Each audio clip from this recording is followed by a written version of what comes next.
Graça e paz a todos, sejam bem-vindos ao Palavra de Fé Salvos pela Graça. Sou o pastor Robson de Magalhães. Neste segundo vídeo, Teologizando, vamos falar acerca das pessoas que nascem com algumas deficiências, ou físicas, ou intelectuais.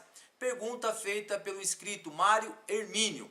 Bom, este assunto é bastante complexo, demoraria horas e horas em sala de aula, semanas e meses para falar acerca deste ponto.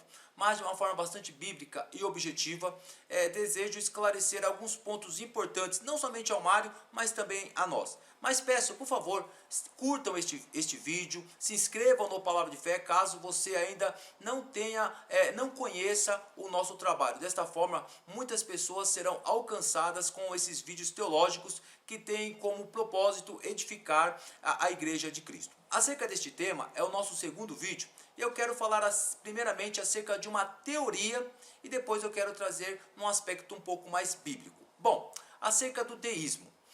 Para a filosofia, desde a época clássica com Platão, alguns filósofos entendem que toda esta criação, que todo esse cosmo, universo, humanidade, toda a natureza foi criada por uma mente superior, por um ser superior. Entretanto, esta mente superior, ao criar todas as coisas, criar todo o cosmo, ele simplesmente a abandonou e não se interfere mais nessas questões do plano visível.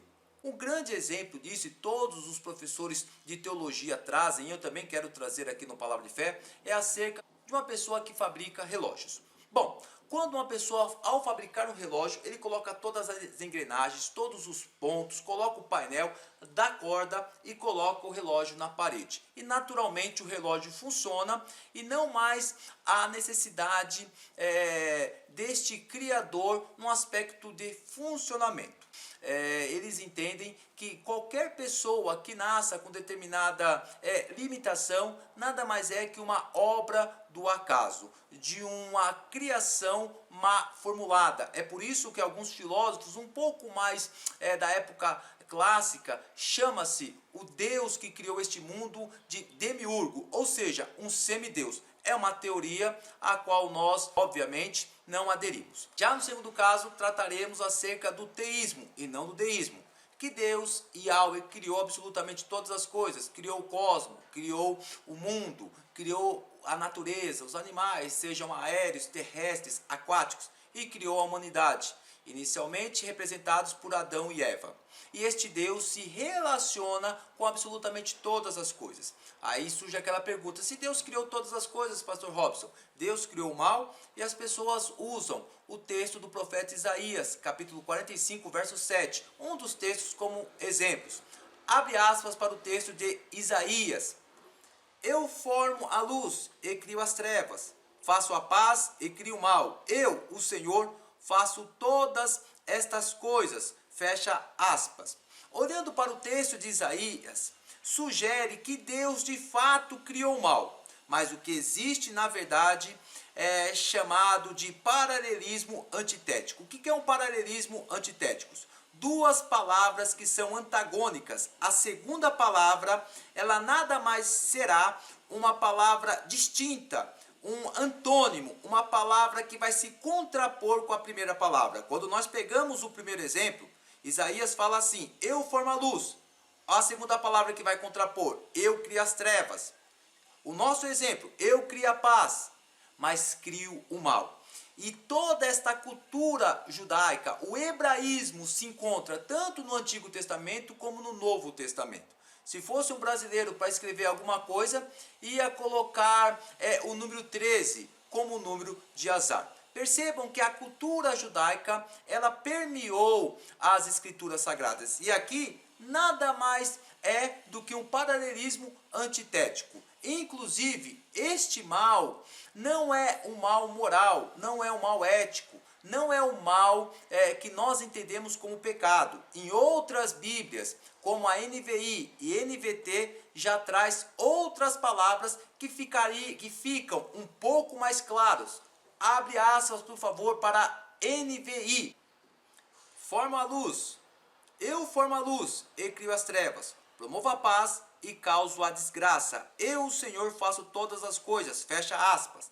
Já a nova versão transformada está escrito desta forma. Abre aspas. Formo a luz e crio as trevas. Trago a paz e crio a calamidade. Eu, o Senhor, faço essas coisas. Fecha aspas. Portanto, quando se fala em desgraça, calamidade e mal, nada mais é que um paralelismo antitético. Inclusive, há um contexto. Não significa que Deus tenha criado o mal, mas essas três palavras significam juízo. O contexto é acerca de Ciro, o imperador que foi levantado para punir Babilônia. Não tem absolutamente nada a ver com o mal inserido no mundo. Mas, pastor Robson, quem criou o mal e como todas essas coisas ocorrem na terra? O mal foi originado pela mau uso da liberdade humana. Sim, Adão e Eva, eles usaram de forma arbitrária a liberdade que Deus havia dado no Éden. Quando nós olhamos para o texto de Gênesis capítulo 3, verso 6, Eva, ao ser tentada, ao ser persuadida, ela não foi obrigada, ela não foi usado de coerção com Eva, mas de persuasão. Ela, de forma voluntária e espontânea, ela olhou para o fruto, desejou o fruto e desejou ter a sabedoria de Deus. E de forma que ela comeu o fruto e ofereceu ao seu esposo, que também comeu o fruto. Neste momento, quando Adão e Eva desobedeceram a Deus, acreditando na versão da serpente, logo Deus passou por mentiroso. Houve a inserção do pecado, a inserção do mal na criação. E Deus trouxe juízos aos três. No verso 14, a serpente. No verso 15, a pessoa de Cristo que esmaga a cabeça do diabo na cruz do Calvário. No verso 16, a sentença à mulher. No verso 17 e 18, a sentença ao homem e à criação. E por causa do pecado chamado pecado original, desculpa a redundância, o mal foi inserido sobre a face da terra. E é por conta disso que todas as coisas que são malignas, todas as coisas que são perversas, todas as coisas que estão em desconformidade com a perfeição foi inserido na face da terra. Inclusive, a limitação na nascença de algumas pessoas. Ora física, ora mentais, ora intelectuais, enfim, por causa da desobediência humana.